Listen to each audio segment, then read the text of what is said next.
wa rizqan wasi'an wa amalan mutaqabbala. Allahumma salli ala Muhammad wa ala ali Muhammad.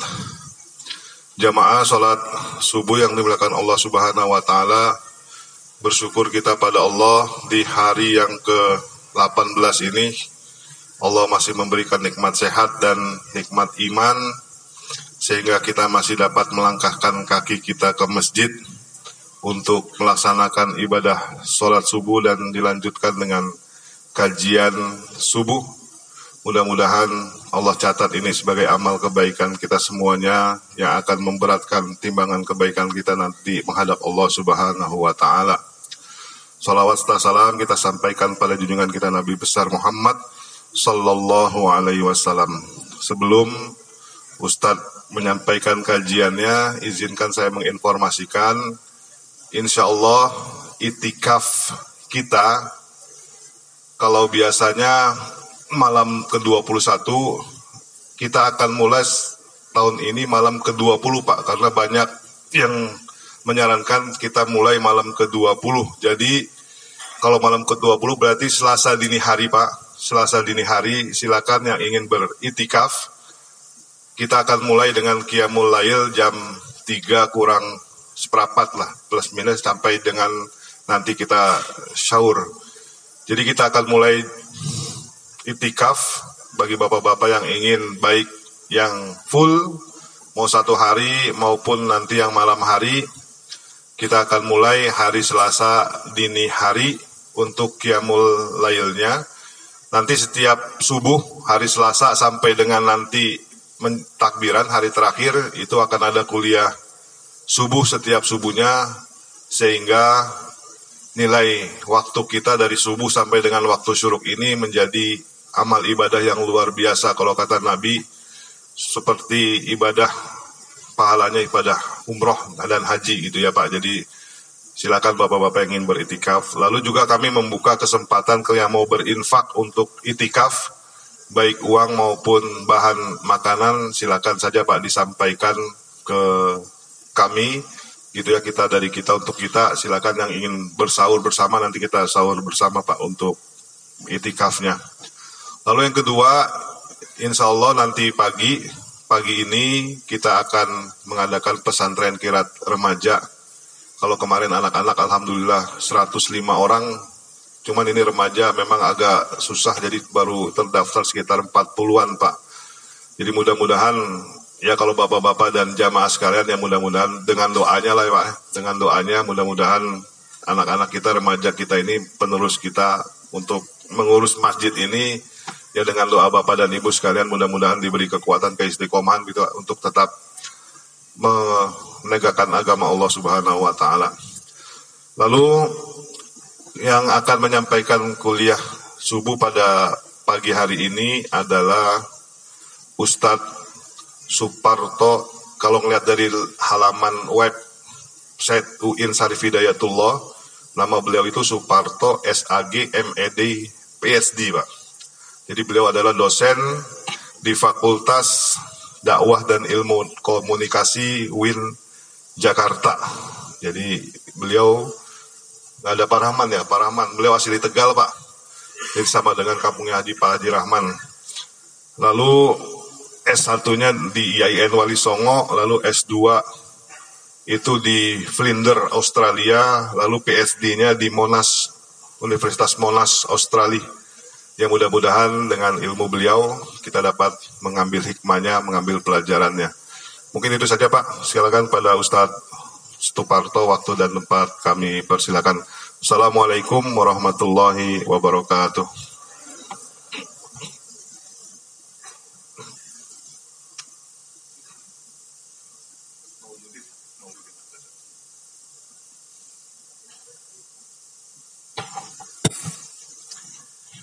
Assalamualaikum warahmatullahi wabarakatuh.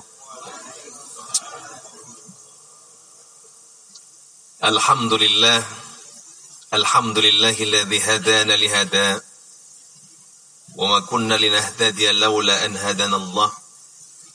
Ashhadu an la ilaha illallah wahdahu la syarika lah wa ashhadu anna Muhammadan abduhu wa rasuluhu la nabiyya ba'dah.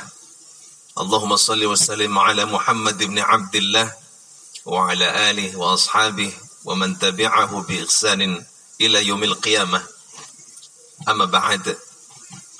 Yang saya hormati para pengurus Masjid Jami Hidayatullah yang Allah muliakan, dan yang saya hormati yang tadi rombongan menjemput saya, Pak Mauludin ya, Pak Mauludin dan kawan-kawan dari tempat ini hingga ke Ciputat. Mudah-mudahan Allah berikan berkah yang luar biasa untuk mereka, dan Allah berikan berkah pula untuk kita-kita yang hadir di dalam masjid yang mulia ini, tempat yang Allah cintai, di mana orang-orang soleh ini berkumpul. Majtama'a qaumun fi baitin min buyutillah yatlu kitaballah wa yatadarasunahu bainahum illa nazzalat alaihimus sakinatu wa ghasyathum al-malaikatu. Hadirin Allah muliakan, dan tidaklah berkumpul satu kaum di satu rumah di antara rumah-rumah Allah, lalu kemudian mereka membaca kitab Allah, wa yatadarasunahu bainahum, lalu kemudian mereka saling mengajari satu sama lain untuk memahami isi Al-Quran, ila kecuali Allah turunkan untuk mereka ketenangan dalam batin mereka. Ila nazzalat alaihimus sakinah. Hadirin Allah muliakan, ketenangan batin itulah yang kemudian dicari oleh manusia sebagai oase kebahagiaan. Jadi di mana letak kebahagiaan? Maka pada hakikatnya adalah pada ketenangan batin kita. Banyak orang mencari kebahagiaan di luar dirinya. Kalau tidak belanja banyak, tidak bahagia. Kalau tidak memiliki kemewahan, tidak bahagia. Kalau tidak menjabat, tidak bahagia. Kalau buka puasa bukan dengan yang enak-enak, tidak bahagia. Kalau hari raya tidak memakai baju baru, tidak bahagia. Bahagia kita letakkan di luar diri kita. Ini kesalahan utama. Padahal bahagia itu benihnya ada di dalam batin kita. Di mana kemudian kita mencarinya? Di rumah, di antara rumah-rumah Allah inilah sumber ketenangan batin yang kemudian tumbuh darinya rasa bahagia. Mudah-mudahan hadirin hadirat yang Allah muliakan, kita termasuk orang-orang yang bahagia. Ala bidzikrillahi tatmainnul qulub. Hanya orang-orang yang mengingat Allah lalu kemudian dititipkan ketenangan batin dalam dirinya. Di mana tempat yang paling baik untuk mengingat Allah? Rumah Allah inilah yang di mana kita saat ini berkumpul. Di sana kemudian kita mengais, mencari ketenangan batin. Apalagi hadirin hadirat yang Allah muliakan, di bulan puasa yang mulia ini, di Ramadan. Ramadan itu dari kata ramad yang artinya panas. Panas membakar. Sepertinya tradisi puasa selalu dihiasi dengan cuaca yang panas. Hampir kala kita berpuasa, maka cuaca berubah menjadi panas. Jadi alam saja, hadirin Allah muliakan, sudah membangun dialog secara natural tentang suasana bulan Ramadan. Yang pada hakikatnya panas di luar sana, itulah panas membakar jiwa-jiwa kita yang kotor. Besi bisa lebur dan berubah menjadi cair karena dipanaskan. Tanah berubah menjadi keramik, genting, dan benda-benda lain dalam bentuk lain pun dipanaskan. Dan diri kita, hadirin Allah muliakan, Ramadanlah membakar sifat-sifat hewaniah di dalam diri kita supaya menjadi manusia paripurna, manusia yang sesungguhnya, manusia yang dihiasi dengan akhlak karimah. Rasa rakus kita dibakar di dalam bulan Ramadan. Mungkin mata kita itu lebih lapar daripada perut kita. Tapi begitu buka puasa, Masya Allah, satu gelas air, ya rasanya itu begitu segar, menyegarkan. Satu piring nasi dengan lauk pauk pun sudah mengenyangkan. Sementara mata kita itu menginginkan segalanya. Apalagi sepanjang bulan Ramadan, di sore hari, kalau kita jalan, ada pedagang lontong dengan gorengannya. Ya, luar biasa tuh. Ada kolaknya, itu mata pengen aja semuanya. Udah aja beli semua. Tapi begitu saatnya berbuka puasa, kita baru sadar perut itu punya batas. Allah ajarkan itu supaya kemudian kita dibakar rasa kerakusan kita melalui Ramadan. Hadirin Allah muliakan, Ramadan pada intinya itu kemudian mengajarkan kita tentang hakikat ibadah. Di mana letak hakikat ibadah itu? Di niat. Di niat, hadirin Allah muliakan.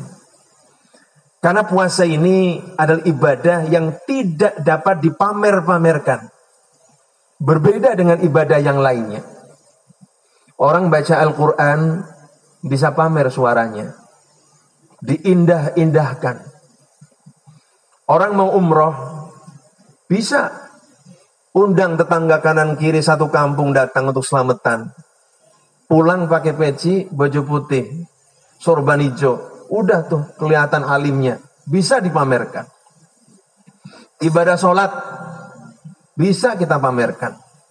Dengan pakaian yang mahal. Dengan peci yang bagus.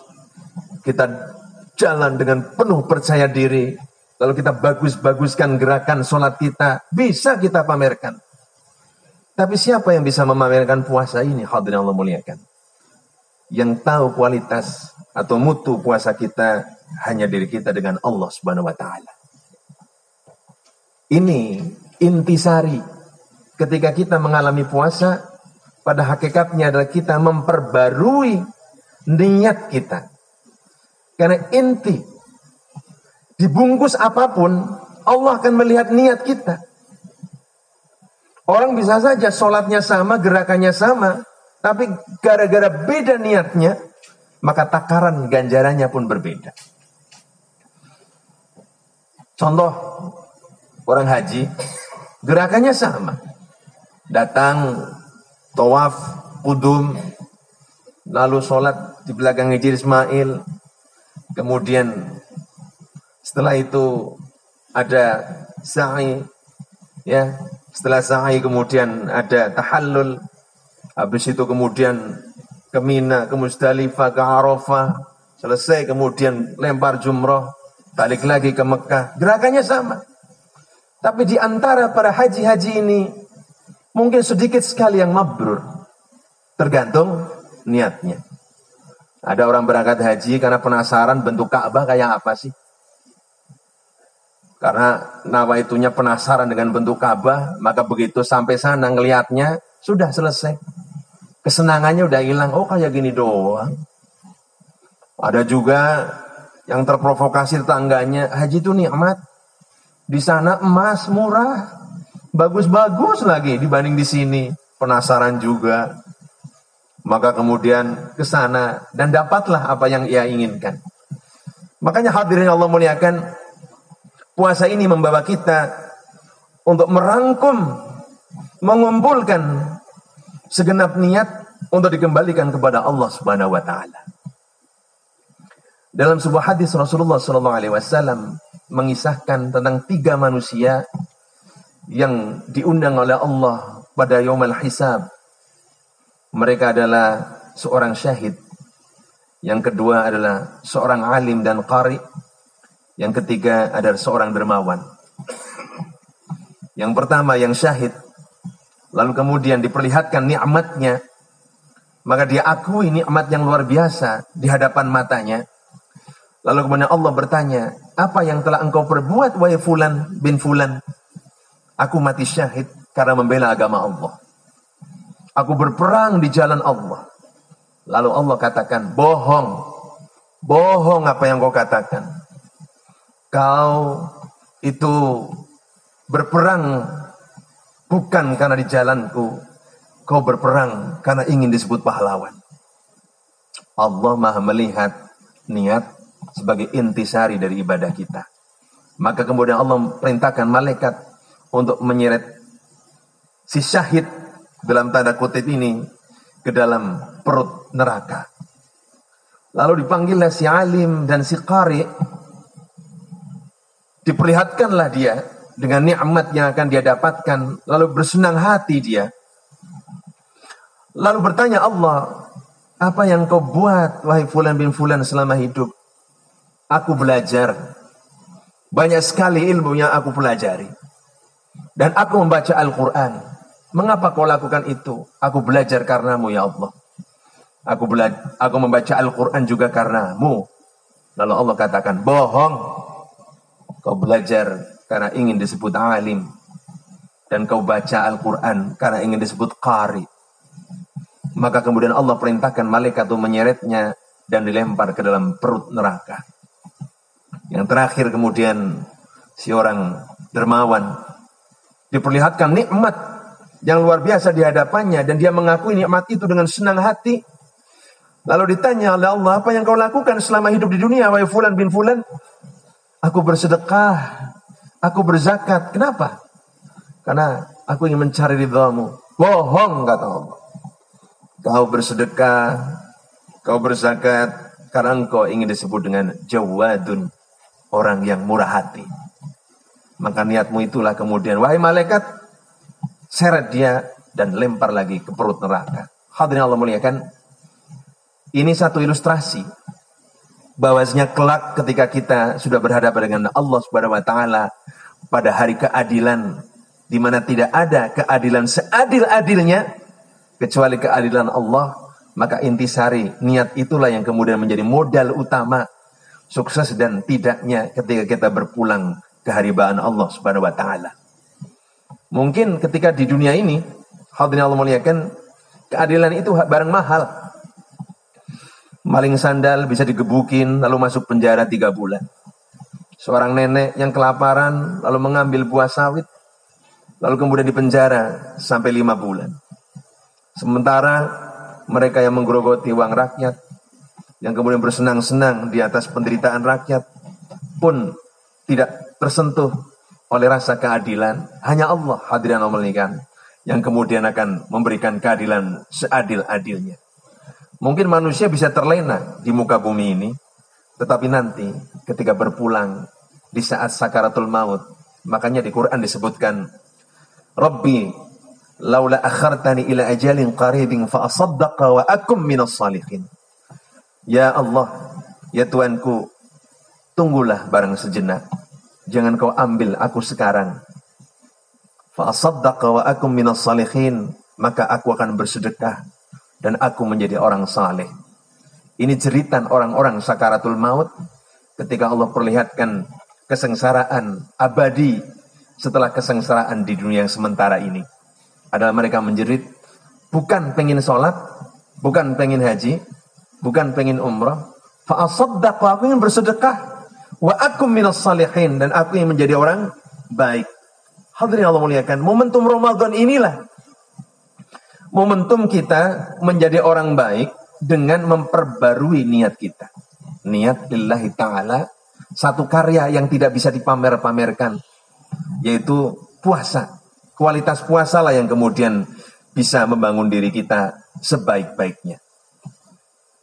Sebenarnya puasa, hadirin Allah muliakan, itu melatih diri kita untuk memahami siapa kita sesungguhnya.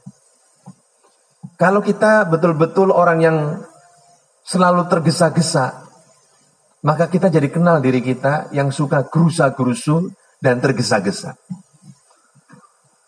Baru jam 12 sudah ngelihat, ya, wah belum jam 6. Baru jam 4, udah ngelihat lagi, lama amat. Kita jadi tahu, oh saya termasuk orang yang tergesa-gesa. Ya, tidak sabaran. Jadi kenal diri kita ini ketika puasa. Lalu mulailah kemudian kita melatih diri kita untuk menjadi orang yang mampu membakar sifat ketergesa-gesaan kita. Ya. Jadi fit ta'anis salamah wa fil ajalatin nadamah, kata orang-orang santri pesantren. Fit ta'anis salamah wa fil ajalatin nadamah. Pelan-pelan itu banyak selamatnya. tergesa-gesa itu banyak mudaratnya, banyak penyesalannya. Dan puasa, hadirin yang Allah muliakan, membangun jiwa kita menjadi jiwa yang sabar. Bukankah banyak, hadirin yang Allah muliakan, manusia-manusia yang menyesal karena tidak sabaran? Ya, tidak sabaran, tidak memilih, tidak memilah, tidak berpikir efek, sebab dan akibat. Banyak kemudian orang yang menyesal. Kenapa ya? Kenapa dan kenapa? Contoh kasus di Banjarnegara kemarin ketika ada seorang dukun pengganda uang. Ya, namanya dukun Slamet, Mbah Slamet. Namanya Mas Slamet, tapi bikin orang kagak selamat. Banyak ternyata orang-orang yang dibantai oleh dirinya. Dan kebanyakan mereka itu orang-orang yang apa? Orang-orang yang tergesa-gesa. Pengen kaya, titip 10 juta, bisa jadi 10 miliar. Ya, titip 70 juta, bisa jadi 70 miliar.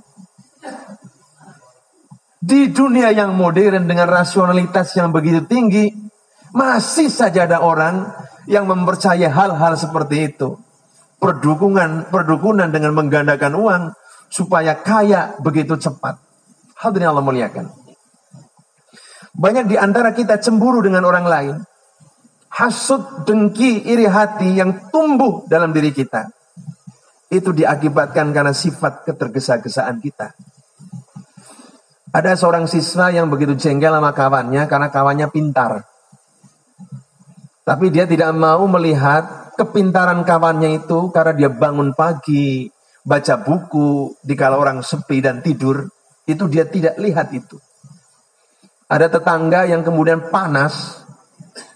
Jadi kalau tetangga naik gaji, dia naik darah. Panas saja bawaannya. Karena apa? Ketergesa-gesaan kita, hadirin Allah muliakan. Dan puasa itu mengajarkan kita untuk kemudian mampu membangun kesabaran. Ini puasa. Makanya intisari niat yang kemudian kita bangun dan kemudian kesabaran kita menjadi manusia yang lebih baik. Insya Allah hadirin Allah muliakan, di 10 hari terakhir itu tadi diumumkan akan dibangun satu tradisi bagus di masjid ini, yaitu i'tikaf.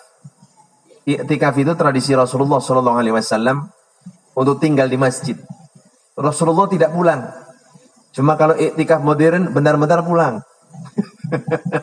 Kangen istilah, kangen anak. Rasulullah full di masjid.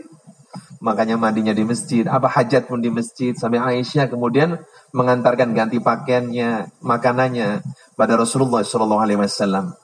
Jadi i'tikaf ini semacam menemukan jati diri kita supaya tahanus, ya, bermulazamah dengan Allah semesra-mesranya. Sehingga begitu Ramadan selesai, maka kawaladathu ummuh, seperti orang yang dilahirkan oleh ibunya, bersih. Itulah kemudian makna Idul Fitri, kembali kepada fitrah. Siapa yang kembali kepada fitrah? Manusia yang menemukan dirinya menjadi manusia baru. Yang tadinya suka tergesa-gesa, hilang tuh tergesa-gesanya. Yang tadinya pelit banget. Ya, ngeluarin saja itu susah. Ketika puasa, dia bangun itu. Musola, masjid, biasanya ngedarin tuh. Untuk takjil lah, apalah. Itu biasanya ada list nama-nama. Itu mungkin yang ketiba nama, mikir gue lagi. Tahun lalu gue, sekarang gue. Tapi kemudian kebiasaan bersedekah, itu mengalahkan kerakusan kita, hadirin Allah muliakan. Kenapa manusia itu kikir? Rakus sebenarnya. Intisari kekikiran itu dari kerakusan. Semakin tinggi manusia rakus, semakin kikir dia. Tapi puasa, sebagaimana Rasulullah Sallallahu Alaihi Wasallam katakan, man fattara sa'iman, kana lahu mithlu ajrihi min ghairi ayyan qusa min ajri sa'im syai'a. Barang siapa yang memberikan buka puasa kepada orang yang berpuasa, maka dirinya akan mendapatkan pahala yang sama dengan orang yang diberi buka puasa tadi, tanpa dikurangi sedikit pun. Ini kalau orang paham kayak gini, hadirin yang Allah muliakan, dia tidak sayang ketika memberi sedekah bagi orang yang berpuasa. Apalagi dia tahu kualitas orangnya berbeda-beda. Ada yang kualitas orangnya sholatnya memang rajin. Ada kualitas orang yang tiap malam itu tadarus Al-Quran. Fa insya Allah ketika ikhlas lillahi ta'ala kita memberikan buka, maka berlipat-lipatlah pahala puasa kita. Kita tidak puasa individual, tetapi menjadi puasa yang sifatnya berlipat-lipat. Ini puasa. Jadi membangun kita budaya sosial yang begitu tinggi dan juga memperbarui diri kita pada aspek niat, kesabaran dan juga mengenal diri kita. Hadirin yang Allah muliakan. Imam Ali karamallahu wajhah itu satu ketika menyampaikan satu pesan. Beliau katakan, lam yazal ad-dinu wad dunya qa'imaini madamat arba'atu asya. Bahwa dunia dan agama ini akan tegak berdiri. Jadi nanti suatu ketika hadirin Allah muliakan, dunia agama itu bisa pisah. Orang yang nyari agama aja. Orang yang nyari dunia saja. Maka kekhawatiran Rasulullah sallallahu alaihi wasallam, sayati zamanun ala ummati la yabqal islamu illa ismuh. Yang aku khawatirkan, ada satu zaman yang kelak akan datang pada umatku, la yabqal islamu illa ismuh, dan tidaklah tersisa Islam kecuali namanya saja. Jadi Islam itu akan menjadi puing-puing sejarah yang orang Islamnya sendiri tidak tahu ajaran Islam. Wala yabqal Qur'anu illa rasmuh, dan tidaklah tersisa Al-Qur'an kecuali tulisan-tulisan belaka. Karena apa? Orang sudah tidak mau ngaji. Tapi luar biasa di sini tadi ada 100 sekian anak-anak yang mau pesantren kilat. Ada 40 remaja yang kemudian mau. Bapak dan ibu yang punya anak, kirimkanlah anak-anak itu untuk bisa ngaji.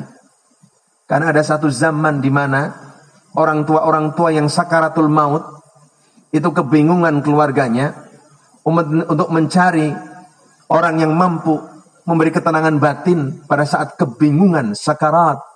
Sakarat itu mabok. Ya, mabok.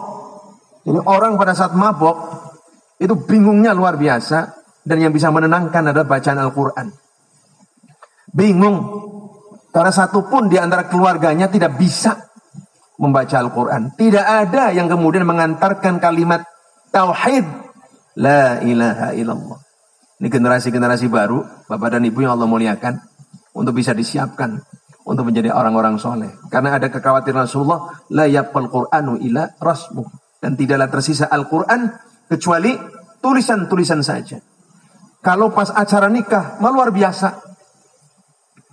Mas kawin berupa Al-Quran dan seperangkat alat sholat. Dahsyat sekali itu. Dahsyat. Tapi habis peristiwa akad nikah, Quran entah di mana, perangkat sholat entah di mana. Semuanya sibuk masing-masing. Ini akan terjadi. Yang berikutnya, masajidhum fakhiratun lakin kharabatun minal huda.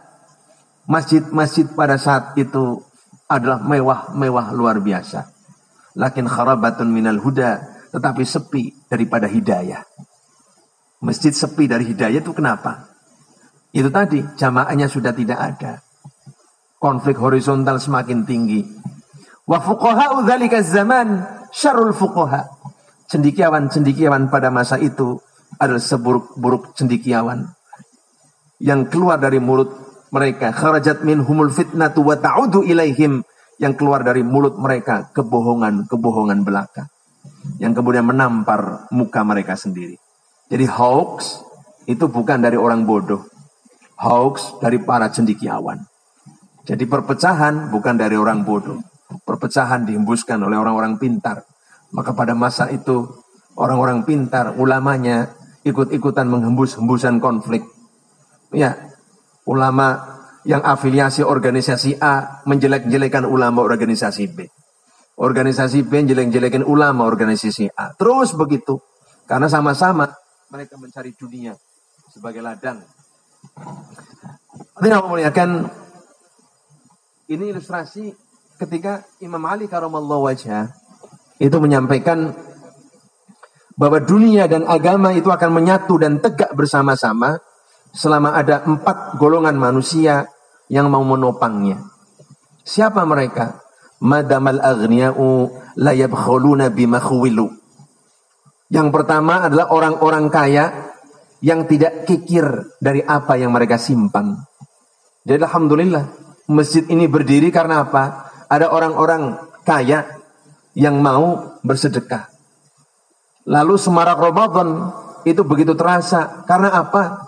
Ada orang-orang yang kelebihan rezeki mau berbagi. Inilah yang mampu menopang, ya, golongan pertama yang menopang tegaknya agama dan dunia untuk saling bersama-sama. Pada hakikatnya, Bapak dan Ibu yang Allah muliakan, kita semua ini orang kaya. Karena apa? Allah sudah berikan modalitas. Ada modalitas yang tidak perlu diupayakan. Tapi ada modalitas yang perlu diupayakan. Modalitas yang perlu tidak diupayakan itu apa? Waktu. Waktu itu tidak perlu kita upayakan, tetapi Allah hadiahkan waktu buat kita. Tapi berapa banyak di antara kita yang kikir waktu? Rapat RT kagak pernah mau datang. Ya, alasannya macam-macam. Sibuk lah, sakit lah. Jamaah juga gitu, kagak mau datang. Pengajian apalagi. Padahal orangnya mah biasa-biasa, sehat-sehat saja. Kikir waktu. Pada waktu adalah hadiah yang tidak perlu diupayakan. Tetapi ada orang yang kaya waktu, tetapi kikirnya luar biasa. Kerja kagak, sibuk enggak, malas juga, banyak. Yang kedua, hadirin Allah muliakan, madamal ulama'u ya'maluna bima'alimu. Selama para cendekiawan, selama para ulamanya mau mengamalkan apa yang diajarkannya. Banyakan ulama itu ulama amplovisme. Ya. Jadi imanuhum fi amplofihim. Imannya ada di amplopnya. Kalau tidak dibayar mahal, kagak mau datang. Pakai manajer. Ya, pakai manajer, Bapak dan Ibu yang Allah muliakan. Kayak artis. Akhirnya agama diperjualbelikan bukan oleh orang bodoh, tetapi orang-orang yang mengaku ulama. Apabila itu terjadi, hancur itu dunia dan agama. Maka syarat kedua kata Imam Ali adalah madamal ulama'u ya'maluna bima'alimu. Selama ulama-ulama itu mau mengamalkan apa yang ia ajarkan. Mudah-mudahan Bapak dan Ibu yang Allah muliakan, di antara kita-kita yang menjadi pengajar, apakah guru, apakah dosen, seperti saya, kita minta pada Allah Subhanahu wa taala mudah-mudahan dituntun untuk melakukan apa yang dia tahu. Ya, itu modal utama. Kita tahu tapi tidak mau mengamalkan. Contohnya adalah lingkungan. Kita tahu bahwa banjirnya sebuah komplek dikarenakan sungai, selokan menjadi tempat sampah terpanjang di dunia. Tahu itu. Tetapi kita diamkan. Kata Rasulullah sallallahu alaihi wasallam, "Atuhlaku hadhil qaryatu ya Rasulullah?" Apakah desa ini akan dihancurkan ya Rasulullah? Naam. Benar. Limadha ya Rasulullah? Kenapa? Wa fiha al-ulama'u was-salihun. Di dalamnya itu ada orang-orang alim dan orang-orang soleh. Kenapa juga dihancurkan? Litahawunihim wa tarakumihim 'anil ma'asi. Karena mereka diam. Mereka cuek dari segenap maksiat yang merajalela. Jadi kalau ada ulama ngaku-ngaku guru tapi cuek dengan lingkungannya, hati-hati. Ngaku dosen tapi cuek dengan lingkungannya, hati-hati. Ngaku ustadz tapi cuek dengan lingkungannya, ya hati-hati. Salah satu kehancuran adalah karena ulamanya diam. Nggak dibayar, ngapain sih ngomong? Kira-kira begitu Bapak dan Ibu yang Allah muliakan. Yang ketiga, madamal juhala'u. Selama orang bodoh la yastakbiruna amma lam ya'lamu. Selama orang-orang bodoh tidak sombong dari apa yang tidak diketahuinya. Jadi golongan ketiga adalah orang bodoh. Tetapi orang bodoh yang tidak sombong dari apa yang tidak diketahuinya. Udah tahu kagak bisa ngaji, tapi kagak mau ngaji. Ini orang bodoh yang sombong. Orang bodoh yang sombong itu udah tahu tidak bisa ngaji tapi nggak mau ngaji. Itu juga menghancurkan dunia dan agama. Tapi kalau dalam hati kita akui saya itu nggak bisa, belajar. Banyak kan kalau kita ngobrol sama orang alim dapat ilmu. Tapi kalau berdebat dengan orang bodoh tambah kebodohan. Maka bermulazamah dengan orang alim akan mendapatkan hal yang positif. Hadirin Allah muliakan, ini yang ketiga. Jadi selama orang-orang bodoh tidak sombong dengan apa yang tidak diketahui.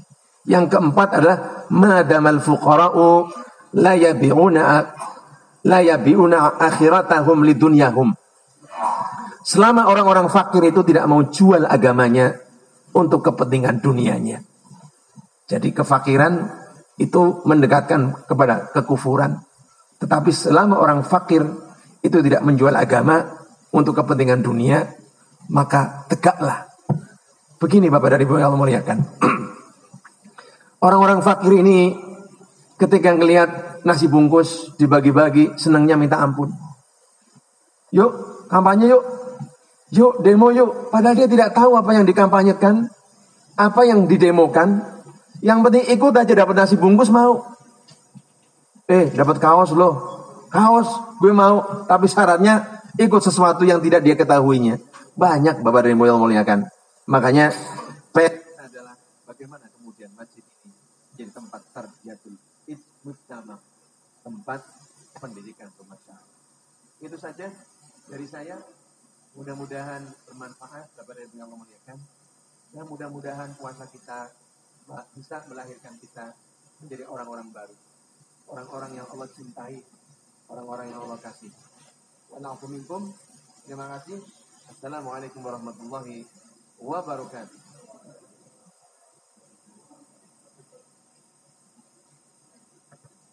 Jadi masih ada waktu Pak, sekitar 20 menit menjelang suruh. Ada yang mau bertanya Pak? Dikembangkan.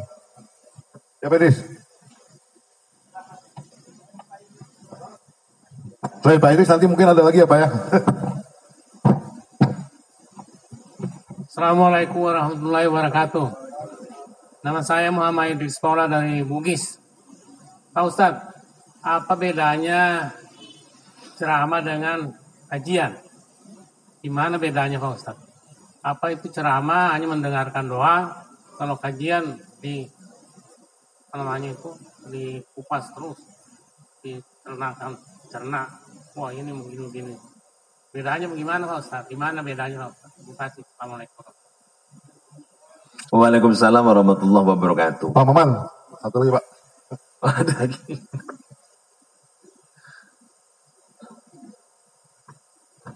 Terima kasih. Assalamualaikum warahmatullahi wabarakatuh. Terima kasih Pak Ustadz atas pencerahannya tadi. Ada yang saya tanyakan, seperti Pak Ustadz tadi sampaikan, bahwa umat Islam nanti di akhir zaman itu seperti banyak tapi seperti buih di lautan gitu Pak Ustadz. Artinya kan mungkin kuantitas banyak tapi kualitasnya nggak ada.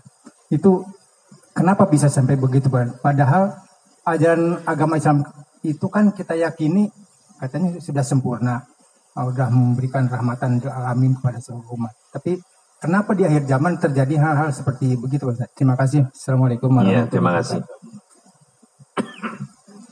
Baik, pertanyaan pertama ya dari Pak siapa Pak? Pak Idris. Pak Idris, ya terima kasih atas pertanyaannya. Apa bedanya ceramah dengan kajian? Ya. Jadi kalau ceramah itu Bapak dan Ibu yang Allah muliakan itu one way communication. Komunikasi yang hanya satu arah. Jadi yang bicara itu cuma si ustadznya saja. Itu namanya ceramah. Sementara kajian itu kita semuanya sama dalam kedudukannya sebagai hamba Allah yang mencari ilmu. Sehingga tidak ada mana yang lebih pintar, mana yang lebih bodoh dibanding satu sama lainnya. Artinya kedudukannya sama sebagai thalibul ilm, pencari ilmu. Sehingga kemudian tradisi kajian adalah tradisi musyawarah. Musyawarah Pak. Jadi bukan perdebatan, tetapi musyawarah untuk saling memperkaya. Bahwa itu diisi dengan pertanyaan, itu salah satu metodenya. Lalu dijawab. Tidak hanya itu, Mungkin ada jamaah lain, saya punya pendapat yang berbeda. Menurut saya ini loh. Itu juga salah satu metode yang lain. Jadi bisa bertanya, bisa juga memberikan pandangan lain terkait dengan isu atau topik tertentu. Kajian. Lalu kajian itu juga bersifat kesiapan individu untuk berbeda pendapat. Kadang-kadang ketika beda pendapat, kita pisah itu Bapak dan Ibu yang Allah muliakan. Pisah secara sosial, pisah secara politik, pisah secara organisasi. Semestinya tidak. Begitu kita beda pendapat, ya sudah, al-ukhuwah, al-islamiyah, itu menjadi payung besar yang senantiasa kita pegang tegak untuk kemudian penyatuan umat. Lalu berikutnya, inti kajian itu apa? Al-amru bil ma'ruf wa nahyu 'anil munkar. Ya. Inti kajian ya bagaimana kemudian kita menegakkan kebaikan, lalu kemudian kita menyingkirkan kemungkaran. Jadi sama-sama puas. Ketika keluar dari majelis, alhamdulillah, saya dapat sesuatu yang baru. Meskipun berbeda dengan apa yang saya pahami. Gitu Pak. Jadi kajian sifatnya lebih luas dibanding ceramah. Ya kalau sekarang ini kajian ini, karena Bapak diberi kesempatan bertanya. Ini kajian ini. Kemudian saya diberi kesempatan untuk menambahkan materi baru berdasarkan pertanyaan-pertanyaan yang muncul. Kemudian pertanyaan kedua dari Bapak Maman. Jadi betul Bapak dan Ibu yang Allah muliakan, suatu ketika Rasulullah SAW itu berkumpul dengan sahabat-sahabatnya. Tiba-tiba Rasulullah itu menangis tersenyum. Nangis yang luar biasa. Kalau orang Jawa bilang nangis itu sampai guguk. Saking sedihnya. Lalu Rasulullah ditanya, mengapa engkau menangis ya Rasulullah? Umatku. Apa umatku? Umatku di akhir zaman. Lalu apa yang terjadi ya Rasulullah? Apakah umatmu di akhir zaman semakin sedikit? Bukan. Umatku di akhir zaman semakin banyak. Kata Rasul. Tapi kenapa engkau bersedih hati ya Rasulullah? Umatku di akhir zaman semakin banyak. Tetapi mereka seperti buih di atas lautan. Itu Rasulullah waktu syuruk ya Pak. 10 menit. Jadi Rasulullah itu melihat, jadi ada profesi ya. Satu pandangan ke depan Rasulullah SAW tentang kejadian yang belum terjadi di masa Rasulullah. Tetapi karena informasi yang diterima dari Allah Subhanahu wa taala, maka Rasulullah melihat umat Islam itu semakin banyak. Tetapi umat Islam yang semakin banyak itu seperti buih di atas lautan. Kalau dalam teori modern itu disebut dengan floating mass society. Floating mass society, masyarakat massa mengambang. Ya, masyarakat massa mengambang. Kenapa masyarakat mengambang itu terjadi? Kenapa umat Islam yang begitu banyak seperti riak-riak buih di atas lautan? Kalau kita lihat parabel atau perumpamaan buih itu adalah gelembung-gelembungnya seakan erat satu sama lain. Tetapi begitu ada air menghempas, hancur. Begitu ada angin menerpa, hancur. Ya. Lalu kemudian lambat laun kemudian hilang begitu saja tanpa bekas. Maka ilustrasi seperti itu sebenarnya menggambarkan keeratan umat Islam yang sifatnya sangat dalam tanda kutip sandiwara. Bukan keeratan yang seerat-eratnya. Ini yang pertama. Yang kedua, parabel dari buih itu menunjukkan bahwa umat Islam itu tidak memiliki jangkar akidah yang kuat.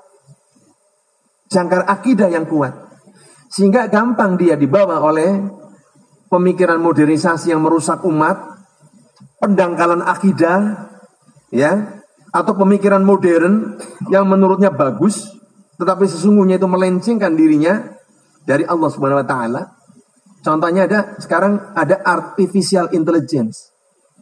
Ya, AI itu ada chat baru namanya chat GPT. Chat GPT Bapak dan Ibu yang Allah muliakan. Kalau kita memahami lalu kemudian mengisikan kata-kata kunci, misalnya apa pendapat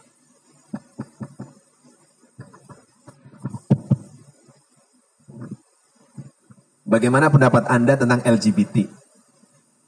Maka mesin itu akan menjawab bahwa LGBT adalah hak yang harus dihormati. Karena itu hak asasi manusia. Bagus tuh, menghormati hak orang lain. Tetapi bagaimanapun lesbian, gay, ya kan, transgender dan biseksual itu bertentangan dengan akidah kita. Tapi karena itu adalah temuan modern, inovasi kekinian, lalu orang kemudian gampang terpengaruh. Kenapa gampang terpengaruh? Jangkar akidahnya yang kemudian tidak kuat. Maka kalau pertanyaan kenapa umat Islam yang banyak itu kemudian diumpamakan seperti buih di atas laut. Pertama, umat Islam malu dengan identitasnya. Sebagai umat Islam. Malu dengan identitasnya karena apa? Akidahnya tidak kuat. Ya, misalnya cewek-cewek muda disuruh jilbaban. Enggak malu. Ya karena apa? Akidahnya yang tidak diperkuat. Jadi kalau dalam dakwah, Bapak dan Ibu Allah muliakan, itu ada islahul fardi, islahul usrah, islahul mujtama, islahul daulah. Jadi yang pertama memperbaiki individu. Itu kunci pertama. Kalau baik individunya, maka islahul usrah, baik keluarganya. Orang mau nikah, dia alim, baik perilakunya. Tentu akan mencari perempuan atau laki-laki yang baik. Iyalah. Karena kan Rasulullah pesankan untuk memilih orang itu kan karena kecantikannya, karena keluarganya, karena hartanya. Itu artifisial semua itu. Ya, yang sifatnya sementara. Tapi Rasulullah katakan, pilihlah karena agamanya. Taribat yadaka. Jika kau pilih agamanya, maka beruntunglah tanganmu itu. Karena memegang agama sebagai jangkar utama. Itu Pak. Jadi diawali dari individu. Nah sekarang kan enggak. Orang nikah bukan karena agamanya. Orang sudah hitung-hitungan aja itu. Punya pangkat enggak? Penghasilan per bulannya berapa? Udah punya rumah enggak no? Jangan sembarangan. Jadi level takarannya itu takaran materialistik. Jadi ketika dunia modern dihiasi dengan materialisme, lalu umat Islam lebih mengejar materialisme itu dibanding memperkuat akidah. Nah disinilah kemudian umat Islam digambarkan seperti buih. Karena tadi seperti orang bodoh yang kemudian mau saja dipengaruhi. Yuk kita demo, ada nasi bungkus, ada kaos, ada hiburan dangdut. Mau aja itu. Karena akidahnya. Kalau akidah diperkuat dan masjid ini Bapak dan Ibu Allah muliakan menjadi center of strengthening akidah sebagai pusat untuk memperkuat akidah, saya pikir kualitas umat Islam itu akan sangat baik. Tapi tantangan umat Islam juga tidak sedikit. Media massa, ya Pak, Bapak dan Ibu yang Allah muliakan, media massa. Lalu kemudian gadget juga. Siapa sih di antara kita yang kemudian mesra pada aspek sosial untuk mampu ngobrol, menyapa? Tradisi kayak gini udah hilang. Anak-anak kumpul, tapi masing-masing sibuk dengan dirinya. Sibuk dengan gadgetnya. Sibuk dengan HP-nya. Anak saya mas, seneng saya lihat anak saya. Kenapa Bu? Pendiam tuh. Kalau dikasih HP, itu jadi bagus banget tuh anak tuh. Jadi sopan, kagak ngerepotin kita sebagai orang tua. Lo kayak gitu kok seneng. Terbangunnya individualisme pada umat Islam, itu nanti akan apa? Berpengaruh terhadap keeratan umat Islam. Gampang pecah tadi Pak. Jadi gadget juga kemudian memecah umat Islam. Artificial intelligence memecah umat Islam. Karena apa? Akar akidahnya tidak dibangun dengan kuat. Di samping apa? Hubbud dunya wa karahatul akhirah. Begitu cinta terhadap dunia dan benci terhadap urusan akhirat.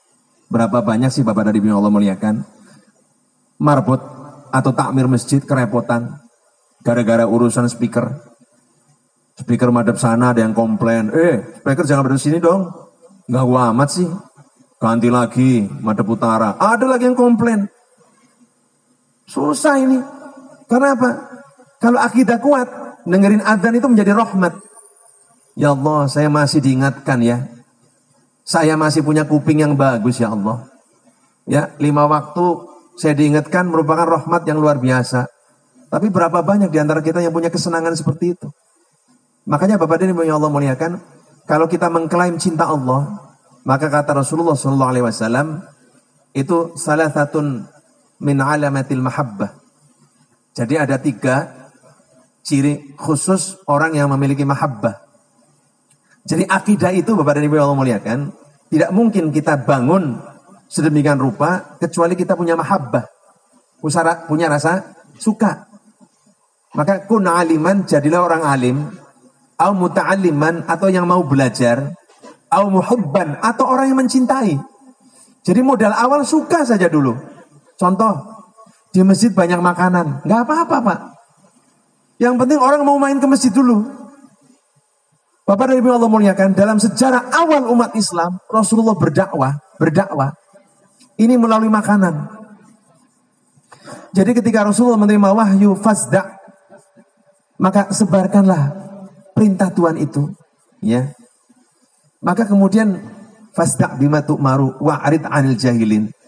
Kemukakanlah apa yang diperintahkan Tuhan untukmu dan hindarlah orang-orang jahiliyah di sekitarmu.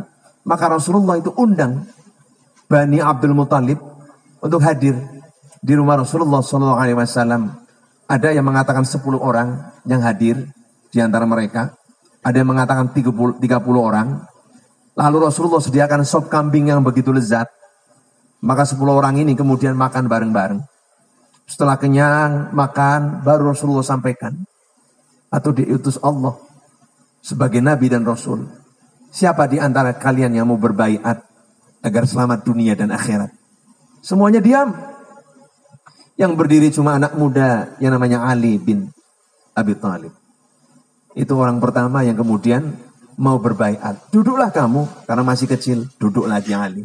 Siapa yang mau berbaiat padaku? Berdiri lagi Ali. Duduklah engkau Ali. Lalu kemudian gak ada lagi. Ditanya lagi yang ketiga kali, siapa yang mau berbaiat padaku? Baru Ali berdiri lagi. Lalu Rasulullah SAW letakkan tangannya di atas tangan Ali sebagai satu bentuk baiat keyakinan Ali bin Abi Thalib terkait dengan kerasulan Nabi Muhammad SAW. Makanan, ya. Jadi kalau ada masjid ada makanan, itu menjadi daya tarik. Nggak apa-apa. Yang penting orang mau masuk ke masjid terlebih dahulu. Bahwa di masjid itu kajian-kajiannya itu mungkin dihiasi dengan film-film pendek. Lalu anak-anak jadi mau nonton, nggak apa-apa. Bahwa mereka kemudian bilang, oh nonton film yuk, di mana? Di masjid, nggak masalah. Selama film yang ditonton adalah berisi tentang pendidikan, materi-materi akhlak, tapi menyenangkan. Ini awal dakwah Rasulullah yang menyenangkan ketika orang didekati dengan makanan. Nah, akidah juga begitu. Jangan belum apa-apa udah dibilang, oh dasar ini, neraka ini, haram ini nggak, nah ini nggak bisa. Makanya Bapak dan Ibu Allah muliakan, wali-wali masa lalu itu pernah dengar ya istilah gapura, ya. Gapura itu dari kata ghafuron, ya, yang artinya ampunan. Maka kemudian tempat-tempat ibadah yang tadinya itu berbentuk tugu kanan kiri, lalu diberi nama gapura, ghafuron. Siapapun yang masuk dapat ampunan Allah sebagai pengembiraan. Lalu ada tradisi kalau mauludan itu di beberapa daerah di Jawa Tengah itu balang apem. Apem itu dilempar ya supaya orang berebut apem. Apem itu dari kata afuun, ampunan Allah. Jadi simbolisasi seperti itu menyenangkan. Tapi kemudian keimanan bisa ditanamkan tanpa harus dipaksakan. Nah, hal-hal seperti itu yang menyenangkan, itu pintu masuk untuk memperkuat akidah kita. Jangan kemudian Bapak dan Ibu Allah muliakan, sesuatu yang menjadi pintu masuk, lalu kemudian kita tutup, sehingga agama dipandang begitu sulit bagi para pemula. Kalau yang sudah tua-tua seperti ini, memang sudah sholat tarawih 23 juga oke, mau sholat yang lama juga oke. Tapi bagi pemula, kita buat masjid menjadi sesuatu yang menyenangkan. Terima kasih Bapak dan Ibu yang Allah muliakan. titik-titiknya udah berbunyi sebagai tanda bahwa kita mesti mengakhiri pertemuan hari ini. Terima kasih atas pertanyaannya, terima kasih atas kehadirannya. Mudah-mudahan Allah senantiasa melipat gandakan rezeki kita. Allah kemudian menguatkan iman dan takwa kita. Lalu Allah kemudian mengumpulkan kita di jannah kelak bareng-bareng dengan siddiqina, syuhada, solihin, dan para nabi. Amin ya rabbal alamin. Wabillahi taufiq wal hidayah. Wassalamualaikum warahmatullahi wabarakatuh.